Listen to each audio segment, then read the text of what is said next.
अब कुलदीप प्रेरणा से मिलने उसके पास जाता है तो प्रेरणा BACS के एग्जाम को क्लियर कर लेती है। अब कुलदीप जैसे ही उसको कांग्रेट्स विश करता है तो प्रेरणा उसे गले लगाकर गलती से कुलदीप को किस कर देती है। फिर कुलदीप और प्रेरणा इस बात को भुलाकर सेलिब्रेट करने लगते हैं। लेकिन अब प्रेरणा को बाकी की अधूरी पढ़ाई के लिए कुलदीप को अलविदा कहकर अपने पापा से मिलकर दूसरे शहर जाना पड़ता है। अब कुलदीप भी अपने इंटरव्यू की तैयारी बहुत मेहनत के साथ करने लगता है। जब कुलदीप के एरिया में लाइट चली जाती तो वह दूसरों के घरों के नीचे बैठकर पढ़ता रहता। अब जब इंटरव्यू का दिन आता है तो कुलदीप अपने कमरे से निकलकर अपने मम्मी पापा का आशीर्वाद लेकर वहाँ से जाने लगता है, क्योंकि आज का दिन यह तय करेगा कि कुलदीप IAS बनेगा या फिर नहीं। और तो और कुलदीप की माँ भी उसके पीछे पीछे आने लगती है कि इतने में ही उनका बहुत भयंकर एक्सीडेंट हो जाता है। कुलदीप अपने इंटरव्यू को छोड़कर अपनी माँ को हॉस्पिटल ले आता है क्योंकि उनकी हालत बहुत ज्यादा गंभीर थी। तभी राजा उससे कहता है, कुलदीप आज तुम्हारा इंटरव्यू है, तुम यहाँ से जाओ, माँ का ख्याल मैं रख लूंगा। ऐसा मौका बार बार नहीं मिलता कुलदीप। अब कुलदीप बेचारा बीच में फंस चुका था, वह ऊपरी मन से इंटरव्यू देने जाए या फिर अपनी माँ को बचा। अब कुलदीप राजा से कहता है, मैं माँ के पास ही रुकूंगा, लेकिन राजा उससे कहता है, कुलदीप ऐसा मौका बार बार नहीं आता। कुलदीप का मन इंटरव्यू देने का तो नहीं था, लेकिन उसे चौहानों से बदला भी लेना था, इसलिए कुलदीप भी वहाँ से भागता हुआ इंटरव्यू देने चला जाता है। अब इंटरव्यू के दौरान कुलदीप से जितने भी प्रश्न पूछे जाते हैं वह उनके जवाब बहुत अच्छी तरह से और सही देने लगता है। सारे जवाब देने के बाद कुलदीप वहाँ से भागता हुआ सीधा अस्पताल पहुँचता है और अपनी माँ से मिलने जाता है, लेकिन उसे पता चलता है कि उसकी माँ अब इस दुनिया में नहीं रही। यह खबर सुनकर कुलदीप अपने पिता के गले लगकर फूट फूट कर रोने लगता है। अब कुलदीप देखता है कि एक एक कर सभी लोग उससे दूर होते जा रहे हैं और वह अंदर ही अंदर टूटता चला जाता है। लेकिन तभी न्यूज में दिखाया जाता है कि इस बार UPSSC के एग्जाम में कुलदीप कुमार ने टॉप किया है। जब यह खबर शानविका सुनती है तो वह गुस्से में टीवी बंद कर देती है। उधर जब चौहान अखबार में कुलदीप की फोटो छपी हुई देखते हैं तो वे भी चौंक जाते हैं। कुलदीप की माँ के गुजरने के बाद उसने ठान लिया था, अब मुझे जितना रोना था मैंने रो लिया, अब रोने की बारी पूरे चौहान खानदान की है। अब कुलदीप IAS बनकर चौहानों से कैसे बदला लेगा। अब कुलदीप के IAS बनने के बाद उसके पास दौलत, नाम, शोहरत सब कुछ आ चुका था और यह है सितारपुर का मंत्री, जिसे यह चौहान अपनी ताकत की बलबूते पर अपना गुलाम बनाकर रखते थे। लेकिन मंत्री भी ठान लेता है कि मैं भी एक दिन इस चौहान के बच्चे को सबक सिखाकर ही रहूंगा। इसीलिए मंत्री सीधा कुलदीप के साथ मिलकर चौहान से अपना पिछला बदला लेने का सोच लेता है। वह मंत्री सीधे कुलदीप से जाकर मिलता है और सीधा मुद्दे की बात करने लगता है। जो आग तुम्हारे अंदर जल रही है वही आग मेरे अंदर भी जल रही है और चौहानों ने जो तुम्हारे साथ किया है वह मेरे अलावा और कोई नहीं समझ सकता। तुम मेरे साथ हाथ मिला लो, हम इन चौहानों को जड़ से उखाड़ फेंकेंगे। लेकिन कुलदीप मंत्री से कहता है, तुम मेरा बदला क्यों लोगे, आखिर मैं क्यों तुम पर ट्रस्ट करूं। तभी मंत्री कहता है, अगर तुमने ऐसा नहीं किया तो वे चौहान तुम्हें मारने की कोशिश जरूर करेंगे, इसलिए तुम मेरी बेटी से शादी कर लो, जिससे तुम्हें मुझ पर ट्रस्ट होगा और तुम्हें कोई छू भी नहीं सकेगा। फिर तुम चौहानों के साथ जो भी करना चाहो वह कर सकते हो। कुलदीप को शानविका के झूठ बोलने का जवाब देना था, इसलिए कुलदीप ने मंत्री की बेटी से मिलकर उससे बातचीत की और शादी करने का फौरन फैसला कर लिया। अब जैसे ही यह बात शानविका को उसकी दोस्त से पता चली कि कुलदीप शादी करने जा रहा है तो शानविका बहुत दुखी हो जाती है। अब कुलदीप शानविका को भुलाकर अब शानविका को जब अपनी एक दोस्त से पता चलता है कि कुलदीप मंत्री की बेटी माला के साथ शादी करने वाला है तो शानविका बहुत ज्यादा दुखी हो जाती है और अपने पति दुष्यंत के गले लगकर रोने लगती है। अब मंत्री चौहानों से बदला लेने के लिए अपनी कुछ लफंगे लड़कों को भेजकर चौहानों की बोट में छेद करवा देता है, जिससे कि बहुत बड़ा हादसा हो जाता है। अब जैसे ही ये बात कुलदीप को पता चलती है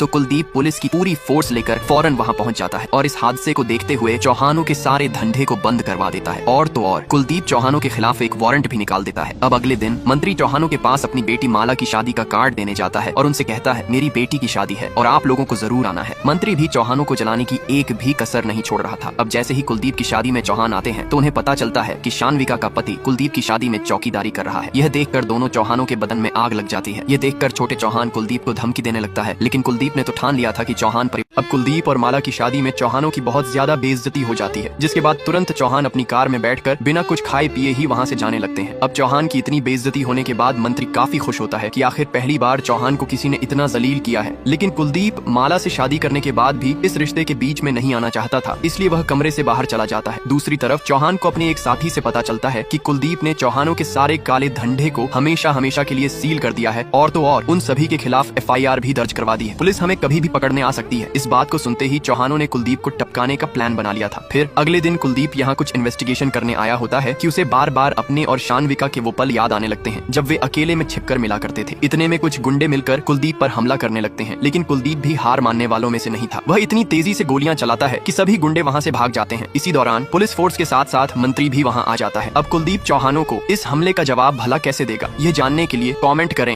अब कुलदीप पर हमला होने के बाद मंत्री काफी भड़क जाता है और वह सभी पुलिस फोर्स को ऑर्डर देता है कि चौहानों तुम्हें जहाँ कहीं भी मिले उन्हें उठाकर जेल में डाल दो, क्योंकि उन्होंने मेरी बेटी के पति पर गोली चलवाई। इधर चौहानों का वकील चौहानों को कॉल करके बताता है पूरे शहर की पुलिस तुम्हें पागल कुत्ते की तरह ढूंढ रही है, अगर तुम पकड़े गए तो मारे जाओगे। ये सुनकर चौहान की फटके हाथ में आ जाती है और वह भागने की तैयारी करने लगते हैं। उसके बाद पुलिस चौहानों के घर आकर चौहान को पकड़ने के लिए आई होती है, लेकिन वहाँ एक भी चौहान मर्द मौजूद नहीं होता। पुलिस ने लगातार चौहानों को ढूंढने के लिए दिन रात एक कर दिया, लेकिन पुलिस को चौहान कहीं पर भी नहीं मिला। जब चौहान कहीं भी नहीं मिलते तो कुलदीप खुद चौहानों के घर पहुंचकर उनके यहाँ रेड मारने आता है। वहाँ पहुंचने के बाद कुलदीप को वह पल याद आने लगते हैं जब चौहानों ने कुलदीप और उसके परिवार को बेवजह मारा पीटा था। लेकिन आज कुलदीप की बारी थी, इसलिए सोना चांदी ब्लैक मनी जितना भी चौहानों ने इकट्ठा किया था कुलदीप ने उस पर रेड मार दी। लेकिन तभी वहाँ शानविका आ जाती है। तब कुलदीप शानविका की आंखों में आंखें डालते हुए कहता है याद रहे इस घर से कुछ छूटना नहीं चाहिए। अब शानविका कुछ बोल पाती कि इतने में कुलदीप शानविका को इग्नोर करके वहाँ से चला जाता है। अगले दिन हमें दिखाया जाता है कि दोनों चौहानों को पुलिस ने अरेस्ट कर लिया है। यह देखकर कुलदीप और मंत्री बहुत खुश होते हैं। अब जेल में आने के बाद बड़े चौहान को अपनी गलती का एहसास होने लगता है कि उन्होंने कुलदीप के साथ जो कुछ भी किया वह ठीक नहीं था। इसीलिए बड़े चौहान अगले दिन कुलदीप से माफी मांगने का फैसला करते हैं। लेकिन तभी दोनों चौहानों को जेल में अलग कर दिया जाता है। सुबह के समय पता चलता है कि बड़े चौहान अब इस दुनिया में नहीं रहे। जैसे ही यह बात शानविका को पता चलती है दुष्यंत और शानविका वहाँ पहुँच जाते हैं। शानविका अपने पिता की हालत देखकर फूट फूट कर रोने लगती है। इधर छोटे चौहान की हालत खराब हो चुकी थी। अब उसने भी सोच लिया था जान जाए तो जाए, लेकिन अब मैं इस कुलदीप के बच्चे को मरते दम तक नहीं छोड़ूंगा। दूसरी तरफ मंत्री कुलदीप को समझाने की कोशिश करता है कि हमें छोटे चौहान पुष्कर को जल्द से जल्द पकड़ना होगा, नहीं तो वह कभी भी आप पर हमला कर सकता है। अब कुलदीप इस गंभीर मौके पर क्या करेगा? अब कुलदीप जब अपने ऑफिस में बैठा कुछ सोच रहा होता है तो तभी वहाँ शानविका का पति दुष्यंत आकर कुलदीप को अपना रिजाइन लेटर देते हुए कहता है अब हम यहाँ पर और काम नहीं कर पाएंगे। तो कुलदीप दुष्यंत से कहता है अगर तुम्हें यहाँ काम नहीं करना है तो कोई बात नहीं, लेकिन तुम ये रिजाइन लेटर अपने पास ही रखो। अब दुष्यंत कुलदीप को धन्यवाद कहकर वहाँ से चला जाता है। रात होते ही कुलदीप के पिताजी कुलदीप को समझाने लगते हैं कुलदीप बेटा तू ये सब रोक दे। लेकिन कुलदीप कहता है नहीं पापा, जब तक एक एक चौहान को उनकी गलती का एहसास न दिला दूं तब तक मैं चैन से नहीं बैठूंगा। अगले दिन दुष्यंत को भी सितारपुर में किसी और पुलिस स्टेशन में कुलदीप की वजह से प्रमोशन मिल चुका था। लेकिन तभी एक आदमी दुष्यंत से मिलता है और बातचीत करने के बाद वहाँ से चला जाता है। जब दुष्यंत वापस आता है तो उसे वहाँ एक बैग दिखाई देता है जो बहुत सारे पैसों से भरा होता है। तभी वही आदमी आकर सभी को बताता है कि दुष्यंत ने मुझसे रिश्वत ली है, जिसकी वजह से दुष्यंत को बिना किसी अपराध के ही पकड़कर जेल में डाल दिया जाता है। जब शानविका इस न्यूज को देखती है तो वह समझ जाती है कि ये सारा काम कुलदीप ने करवाया है। अब शानविका दुष्यंत को जेल से निकालने के लिए क्या करेगी? अब दुष्यंत के अरेस्ट होने के बाद शानविका जैसे ही यह न्यूज टीवी पर देखती है तो वह सारी बात अपने भाई को कॉल करके बताती है। पुष्कर चौहान सीधा डीएम यानी कि कुलदीप को कॉल लगाकर उसे फोन पर गाली देने लगता है और मारने की धमकी भी देता है। लेकिन कुलदीप उसकी धमकी से जरा भी नहीं डरता। हालांकि कुलदीप ने चौहानों का जीना हराम कर दिया था। दूसरी तरफ दुष्यंत भी अरेस्ट हो चुका था, जिससे शानविका काफी नाराज थी। अगले दिन कुलदीप का स्कूल वाला दोस्त पिंटू उससे मिलने के लिए कलेक्टर ऑफिस पहुंच जाता है, लेकिन कुलदीप वहां मौजूद नहीं होता। पुलिस वाले भी उससे कहते हैं तुम्हारी शक्ल सूरत देखकर बिल्कुल नहीं लगता कि कलेक्टर साहब तुम्हारे दोस्त हैं। इसी बीच कुछ गाड़ियां अंदर जा रही होती हैं कि एक गाड़ी वहां रुक जाती है। उसमें कुलदीप मौजूद होता है और वह अपने दोस्त पिंटू को पहचान लेता है। फिर कुलदीप पिंटू को अपने बंगले में ले जाता है। कुलदीप का दोस्त उसकी तरक्की से काफी खुश होता है। लेकिन अब पुष्कर और शानविका चौहान कुलदीप से बदला लेने के लिए क्या करेंगे, ये जानने के लिए कमेंट में 3 दिल टाइप कीजिए।